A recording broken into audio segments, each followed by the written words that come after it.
डर सबको लगती है और गला सबका सूखता है।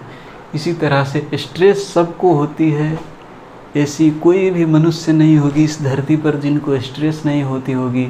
लेकिन उसी स्ट्रेसफुल इन्वायरमेंट में डिफरेंट इंडिविजुअल की रिस्पॉन्स जो है वो अलग अलग होती है। किसी की जो सिंपैथेटिक एक्टिविटी है शरीर में, हल्की सी भी स्ट्रेस से उसकी बहुत बढ़ जाती है, राइट। और किसी इंडिविजुअल को आप देखे होंगे वो पूरा रिलैक्स रहता है, बुद्ध की तरह, ओशो की तरह, कोई भी प्रॉब्लम आ जाए मस्त है, कोई फ़र्क नहीं है भाई, जो हो रहा है अच्छे हो रहा है, अच्छे के लिए हो रहा है, जो होना है अच्छे के लिए होगा। अब कुछ दिन के बाद हम मर ही जाएंगे तो ये स्ट्रेस लेकर क्या करेंगे भाई, ज़िंदगी में मस्त रहो। तो वो ऐसे रेजिस्टेंट होता है कुछ इंडिविजुअल, और कुछ बहुत ही सेंसिटिव हो गई, और बहुत सारे इंडिविजुअल इसके बीच में रहता है। एक्सट्रीम पर बहुत कम ही आदमी रहते हैं, बहुत सारे इंडिविजुअल इसके बीच में लाई करती है। इसी तरह से जो हमारी हार्ट की मसल सेल है उसकी जो सेंसिटिविटी होती है कैटेकोलामिन से, जैसे स्ट्रेस तो दो इंडिविजुअल को हुई और दोनों इंडिविजुअल के शरीर में उतनी ही अमाउंट ऑफ कैटेकोलामिन रिलीज हुई, लेकिन एक इंडिविजुअल की कंट्रैक्टिलिटी जो कार्डियक कंट्रैक्टिलिटी है वो बहुत बढ़ जाती है और इस एक इंडिविजुअल की कार्डियक कंट्रैक्टिलिटी उतनी नहीं बढ़ती है। तो ये सेंसिटिविटी जो है इन रिस्पॉन्स टू कैटेकोलामिन्स ये वैरी करती है डिफरेंट इंडिविजुअल में। और कोई पर्सन में क्या होती है कि जो जब भी उसी उतनी ही अमाउंट ऑफ कैटेकोलामिन रिलीज हुए, लेकिन कुछ भाग है हार्ट की वो उसकी कंट्रैक्टिलिटी रुक जाती है और कुछ भाग की कंट्रैक्टिलिटी बढ़ जाती है। आप जानते ही कि जो हमारे कार्डियक मसल्स सेल सब है उसमें दो तरह के रिसेप्टर है, एक तो स्टिमुलेटरी रिसेप्टर है और दूसरे इनहिबिटरी रिसेप्टर है। जी प्रोटीन कपल्ड रिसेप्टर हम बोलते हैं, स्टिमुलेटरी और इनहिबिटरी दोनों रिसेप्टर है। दोनों के काम है, कुछ वक्त हमारी हार्ट को कंट्रैक्टिलिटी कम करनी पड़ती है, कुछ वक्त बढ़ानी पड़ती है। इसीलिए प्रकृति ने हमें दोनों टाइप के रिसेप्टर दी है। लेकिन कुछ मरीज में कुछ म्यूटेशन की वजह से, जेनेटिक कंडीशन की वजह से कुछ भाग जो होती है हार्ट की, मान लीजिए एपेक्स भाग, उसमें आपकी जो कैटेकोलामिन सब है वो इनहिबिटरी रिसेप्टर पर ज़्यादा बाइंड कर रही है और बेस ऑफ हार्ट की स्टिमुलेटरी रिसेप्टर पर ज़्यादा बाइंड कर रही है। तो वैसे में क्या होगी, इनहिबिटरी रिसेप्टर ज़्यादा बाइंड करेगी एपेक्स पर, तो एपेक्स की कंट्रैक्टिलिटी बंद हो जाएगी, कम हो जाएगी, रुक जाएगी, और बेस ऑफ हार्ट जो है उसकी कंट्रैक्टिलिटी बढ़ जाएगी क्योंकि उसकी स्टिमुलेटरी रिसेप्टर बाइंड करी। तो क्या होगी कि ये जो एपेक्स है इसकी कंट्रैक्टिलिटी रुक गई, तो ये कंट्रैक्ट नहीं कर रहा है, तो ऐसे हो जाएगा। और बेस ऑफ द हार्ट जो ऊपर में है उसकी कंट्रैक्टिलिटी बढ़ गई, राइट, तो ऐसे हो गई। तो कैसे शेप दिखेगा, ये बैलून जैसे शेप दिखेगा। इसकी नेक जो है नैरो है और ये बेस जो है, जो एपेक्स बोले ना, ये बेस तो ऊपर में है ना, तो बेस नैरो है और एपेक्स फुला हुआ है। तो सबसे पहले जापानीज डॉक्टर साहब ने इसको डिस्कवर किया था, तो वो सब जब इको किया तो ऐसे शेप देखा कर, तो उस सब ने बोला कि ये तो टाकात्सुबो जैसा शेप दिख रहा है। टाकात्सुबो कहने का जो ऑक्टोपस को ट्रैप करते हैं वो मटका जैसा होता है, उसमें ऑक्टोपस चली आती है लेकिन उसकी नेक नैरो होने की वजह से उससे निकल नहीं पाती है, इसलिए उसको ऑक्टोपस ट्रैप बोलते हैं। तो हम सब जो यदि डिस्कवर किए होते तो हम सब बोलते कि मटका कार्डियोमायोपैथी या फिर कलश कार्डियोमायोपैथी, क्योंकि हमारी कलश में भी वो नेक होती है, वो नैरो होती है, और बेस जो है सो एपेक्स बोले ना, बेस बोल रहा हूँ, बेस नैरो होती है और एपेक्स जो है सो फुला हुआ होता है, तो उसी शेप की होती है। लेकिन हर इंडिविजुअल में ऐसी होगी वो ज़रूरी नहीं है। मैंने बोला कि आपकी जो स्टिमुलेटरी और इनहिबिटरी रिसेप्टर है ये इक्वली डिस्ट्रीब्यूटेड है हर एक भाग जो है कार्डियक मसल सेल पर। इसलिए कोई मरीज को क्या हो सकती है कि जो मिड लेफ्ट वेंट्रिकुलर वाल है, लेफ्ट वेंट्रिकल इतनी है ना, तो उसके मिड भाग है वो एकेनेसिया हो सकती है, वहाँ की इनहिबिटरी रिसेप्टर ज़्यादा एक्टिवेट हो सकती है।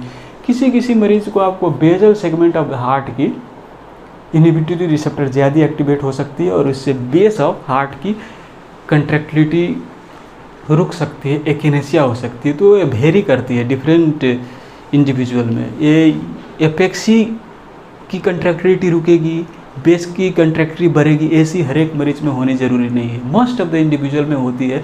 और जापान सब में वो सब ने रिसर्च किया तो वो सब ने पाया कि इसकी प्रिवेलेंस ज़्यादा है और इसको हम बोलते हैं स्ट्रेस इंड्यूस्ड कार्डियोमायोपैथी ऑल्सो, क्योंकि वो एक्यूट स्ट्रेस की वजह से ट्रिगर करती है और जब वो स्ट्रेस ख़त्म होती है तो वो रिजॉल्व हो जाती है। लाइक आपकी ये कुछ घंटे में भी रिजॉल्व हो सकती है। ये जो डिसफंक्शनल कंट्रैक्टिलिटी है, कुछ भाग चलना कुछ भाग रुकना, ये कुछ घंटे में ही ठीक हो सकती है, नॉर्मल आ सकती है, या फिर कुछ को कुछ हफ्ते लग सकते हैं, या कि कुछ को 1-2 महीना भी लग सकती है इसको नॉर्मल स्टेट ऑफ कंट्रैक्टिलिटी में आने में। तो वो भी वेरी करती है डिफरेंट इंडिविजुअल में। कब रिटर्न होगी वो हम प्रिडिक्ट नहीं कर सकते, वो वेरी करती है डिफरेंट इंडिविजुअल में, क्योंकि जो सेंसिटिविटी है जो मसल सेल की इन रिस्पॉन्स टू कैटेकोलामिन्स वो डिफरेंट इंडिविजुअल्स में वेरी करती है। मैंने पहले ही आपको बोल दिया।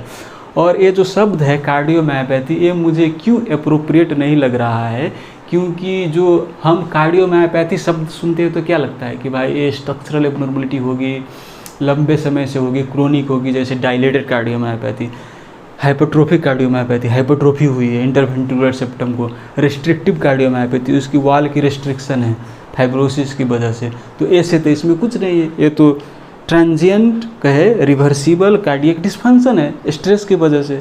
तो इसमें तो कार्डियोमायोपैथी शब्द देना उतना उचित नहीं लगता है मुझे।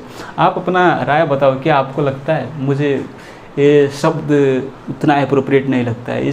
इसकी ज़्यादा अच्छी शब्द क्या हो सकती है कि रिवर्सिबल कार्डियक डिस्फंक्शन। डिस्फंक्शन मैंने क्यों बोला कि जो कंट्रैक्टिलिटी है कुछ भाग में बढ़ जाती है, कुछ भाग में घट जाती है। तो एकेनेसिया भी होती है और हाइपरकेनेसिया भी होती है। इसीलिए ट्रांजिएंट अथवा reversible cardiac dysfunction, stress induced, ऐसी शब्द ज़्यादा अप्रोप्रिएट होगी। लेकिन जो शब्द पहले से ही चले आ रही है वैसे ही हम यूज़ करते जाते हैं। अब टाकाट्सुबो बोल दिया तो अब आप सोचेंगे कि बैलून जैसी होगी, एपाइकल बैलूनिंग होगी, नेक नैरो होगी। तो वैसे हर एक इंडिविजुअल में होती नहीं है, वो तो कुछ इंडिविजुअल 30-40% में होगी। और में तो बेस ऑफ द हार्ट भी एकेनेसिया हो सकती है। तो ये शब्द भी मिसनोमर है, कार्डियोमायोपैथी शब्द भी मिसनोमर है, टाकाट्सुबो शब्द भी मिसनोमर है। स्ट्रेस इंड्यूस्ड मिसनोमर नहीं है, ये स्ट्रेस की वजह से होती है, राइट। तो ये हो गई डिफिनीशन स्ट्रेस इंड्यूस्ड कार्डियोमायोपैथी की डिफिनीशन। अब ये कौन सी इंडिविजुअल में इसकी प्रिवलेंस ज़्यादा है? देखिए, जो सब रिसर्चर सब ने स्टडी किया जापान में, तो वो सब ने पाया कि पोस्ट मेनोपॉजल फीमेल जो मेनोपॉज हो जाती है उस सब फीमेल सब में इसकी प्रिवलेंस ज़्यादा है। लेकिन ऐसी नहीं है, हम सब ने भी 2-3 तो केस देखा है, वो प्री मेनोपॉजल फीमेल में ही भी देखा है। उसकी क्यों हमने सस्पेक्ट किया था कि क्योंकि वो उसकी जो वाल थी वो एकेनेसिया थी, लेकिन कोरोनरी आर्टरी पूरा क्लीन था। तो कोरोनरी आर्टरी में कोई अक्लूजन नहीं हो लेकिन एकेनेसिया हो और ट्रांजिएंटली और रिजॉल्व हो जाए, तो यही तो है ना स्ट्रेस इंड्यूस्ड कार्डियोमायोपैथी। इसकी वजह से हमने सस्पेक्ट किया था कि वो स्ट्रेस इंड्यूस्ड कार्डियोमायोपैथी है। तो मैं बोल रहा था आपकी प्रिवलेंस कैसे पॉपुलेशंस में ज़्यादा होती है, तो ये प्री मेनोपॉजल में हमने देखा है। हम आपकी नेपाल की केस में बोल रहा हूँ, और आपकी मेल में भी हो सकती है। तो ये डिफरेंट जोग्राफिकल रीजन में वेरी कर सकती है, different age group, different race में। जैसे यूएसए की स्टडी आप देखेंगे तो वो सब बोलता है कि प्री मेनोपॉजल फीमेल में ज़्यादा होती है। जापान में कहते हैं कि पोस्ट मेनोपॉजल फीमेल ज़्यादा होती है। तो जितना रिसर्च वो सब ने किया है उसकी बेसिस पे कहता है, और वो बात हम नहीं कह सकते। अभी किसी को भी हो सकती है, मेल को भी हो सकती है, फीमेल को भी हो सकती है, प्री मेनोपॉजल पोस्ट मेनोपॉजल किसी को भी हो सकती है ये कंडीशन। तो ये हो गई प्रिवेलेंस। और अभी इसकी लक्षण क्या क्या हो सकती है? देखिए, आपकी जो बेस है, बेस ज़्यादा कंट्रैक्ट कर रही है और एपेक्स कंट्रैक्ट नहीं कर रही है, ये इसकी कंट्रैक्टिविटी रुक गई। तो इसकी कंट्रैक्टिविटी की आवश्यकता क्यों है? क्योंकि यही आपकी जो ब्लड है वो एओर्टा में पुश करेगी ना, ये कंट्रैक्ट करेगी। तो अब ये कंट्रैक्ट नहीं करेगी तो ये कंट्रैक्ट करती रहेगी तो क्या होगी? ब्लड तो यहीं पर जाम होगा ना, लेफ्ट वेंट्रिकल में। तो यहाँ पर जाम होगी ब्लड और कार्डियक आउटपुट नहीं है, तो डिक्रीज्ड कार्डियक आउटपुट की सिम्टम आएगी, प्री सिनकोप आएगी, सिनकोप हो सकती है। और फिर यहाँ पर ब्लड स्टैसिस हो रही है तो इसकी वजह से यहाँ पर थ्रोम्बस बन सकती है लेफ्ट वेंट्रिकुलर वाल में, और ज़्यादा ब्लड वहाँ पर एक्युमुलेट होती रही और जो एओर्टा में जाने नहीं पाएगी तो क्या होगी? मिट्रल वाल्व की तरफ जाएगी और मिट्रल रिजर्जिटेशन होगा। तो पेशेंट को वैसे ही लो कार्डियक आउटपुट की सिम्टम्स आ सकती है, लेफ्ट वेंट्रिकुलर फेलुअर की सिम्टम्स आ सकती है। और कुछ पेशेंट को चेस्ट पेन भी हो सकता है। चेस्ट पेन क्यों होती है कि जो आपकी जो भाग जो ज़्यादा कंट्रैक्ट कर रही है उसमें तो कंट्रैक्टिविटी ज़्यादा है, लेकिन उसकी प्रोपोर्शंस में जो ऑक्सीजन सप्लाई है कोरोनरी आर्टरी उसकी तो उसी अनुसार से तो ऑक्सीजन सप्लाई तो नहीं हो रही, क्योंकि कोरोनरी आर्टरी की डायमीटर तो फिक्स है। अब हार्ट को कंट्रैक्ट ज़्यादा करा रहे हो और ऑक्सीजन की सप्लाई उतनी नहीं दे रहे हो तो क्या होगी, वहाँ पर इस्कीमिया होगी। और कुछ थ्योरी क्या कहती है कि कुछ जो माइक्रो वेसल्स होते हैं, जो इपिकार्डियल आर्टरी होते हैं, उससे जो नीचे की तरफ जाती है जो माइक्रो वेसल सब, उसकी भी वैसोस्पाज्म हो जाती है, क्योंकि कैटेकोलामिन्स की मात्रा बहुत ज़्यादा होती है। और आप जानते हैं कि ब्लड वेसल सब में क्या होती है, अल्फा 1 रिसेप्टर्स होती है, वो उसमें जो कैटेकोलामिन सब जब बाइंड करेगी तो क्या होगी, कंस्ट्रिक्ट करेगी। तो स्पाज्म होने की वजह से ऑक्सीजन सप्लाई जो है हार्ट मसल में जहाँ पर हाइपर कंट्रैक्टिलिटी हो रही हो तो वहाँ पर इस्केमिया होती है, और इसी वजह से चेस्ट पेन होती है। और चेस्ट पेन इस्केमिया होगी तो क्या होगी, ट्रोपोनिन भी रिलीज होगी, और जिस भाग में इस्केमिया होगी वहाँ पर आप एसटी एलिवेशन भी देख सकते हो ईसीजी में। और जो एकेनेसिया है इसकी कारण से भी आपकी एसटी एलिवेशन आती है, तो ईसीजी में आप एसटी एलिवेशन ट्रोपोनिन राइज देख सकते हो। देखिए ट्रोपोनिन राइज की संबंध में दूसरे वीडियो में डिस्कस करूँगा। ये जब मसल सेल जो है उसकी डेथ होती है, नेक्रोसिस होती है, तब भी नहीं ये रिलीज करती है हर वक्त। ये ट्रांजिएंट कंडीशन सब में भी जो जिसमें स्ट्रेन पड़ रही हो हार्ट को, जैसे पल्मोनरी एम्बोलिज्म में राइट वेंट्रिकल को स्ट्रेन पड़ रही है, तो उसकी क्या होती है कि सेल मेम्ब्रेन सब डिसरप्ट होने लगती है, एपोप्टोसिस होने लगती है, और उसके कारण से जो ट्रोपोनिन सेल के भीतर है वो लीक करने लगती है। और हाई सेंसिटिविटी ट्रोपोनिन आप देखोगे तो उसमें पॉजिटिव आ सकती है। इसीलिए इसमें ये तो ट्रांजिएंट है, रिवर्सिबल है, इसमें नेक्रोसिस नहीं हो रही है, लेकिन तो पर भी ट्रोपोनिन बढ़ सकती है, क्योंकि जो सेल मेम्ब्रेन है वो डिसरप्ट हो रही है और ट्रोपोनिन लीक कर रही है। इसकी वजह से ट्रोपोनिन पॉजिटिव आ सकती है, लेकिन वो ट्रोपोनिन ज़्यादा दिन तक पॉजिटिव नहीं रहती है। जैसे एमआई में आपकी बहुत दिन तक पॉजिटिव रह सकती है ना, आप जानते हैं ट्रोपोनिन 7 दिन 8 दिन 10 दिन तक पॉजिटिव हो सकती है, लेकिन इसमें वो उतनी ज़्यादा मात्रा में ट्रोपोनिन रिलीज नहीं होती है, इसलिए हाई सेंसिटिविटी ट्रोपोनिन करोगे तब डिटेक्ट कर सकोगे। और कम ही दिन में इसकी लेवल भी डाउन हो जाती है, क्योंकि ये ट्रांजिएंट है, रिवर्सिबल है। तो मैंने आपको क्लिनिकल सिम्टम्स बोला और ईसीजी डायग्नोसिस बोला, फिर ट्रोपोनिन पॉजिटिव होता है वो भी बोला। अब इको करेंगे तो क्या होगी, इको में मैंने पहले ही बोला कि मटका की शेप की जैसे आपकी हार्ट दिख सकती है। अगर ओएसी है तो ओएसी कहने का अर्थ क्या होगी कि एपेक्स की कंट्रैक्टिलिटी रुक गई और बेस की कंट्रैक्टिलिटी बढ़ गई, तब मटका के शेप दिखेगा। नहीं तो आपकी लेफ्ट वेंट्रिकल मिड वाल है उसकी भी एकेनेसिया हो सकती है, उसकी कंट्रैक्टिलिटी रुक जा भी सकती है, वैसे भी हो सकती है। या फिर बेस ऑफ द हार्ट की कंट्रैक्टिलिटी रुक गई और एपेक्स की कंट्रैक्टिलिटी बढ़ गई, ऐसी भी हो सकती है। इसी तरह इसीलिए सिम्टम्स वेरी करती है। हर पेशेंट में डिक्रीज कार्डियक आउटपुट की सिम्टम्स नहीं आ सकती है, क्योंकि जब मान लीजिए एपेक्स की कंट्रैक्टिलिटी बढ़ गई और बेस ऑफ द हार्ट की कंट्रैक्टिलिटी रुकी है, तो एपेक्स तो कंट्रैक्ट कर रही है ना अच्छे से, तो कार्डियक आउटपुट तो आएगा, राइट। अब ये जो बेस ऑफ द हार्ट है वो उसकी कंट्रैक्टिलिटी रुक गई, तो वहाँ पर स्टेसिस की वजह से थ्रोम्बस हो सकती है, इसलिए सिम्टम्स भी वेरी करती है।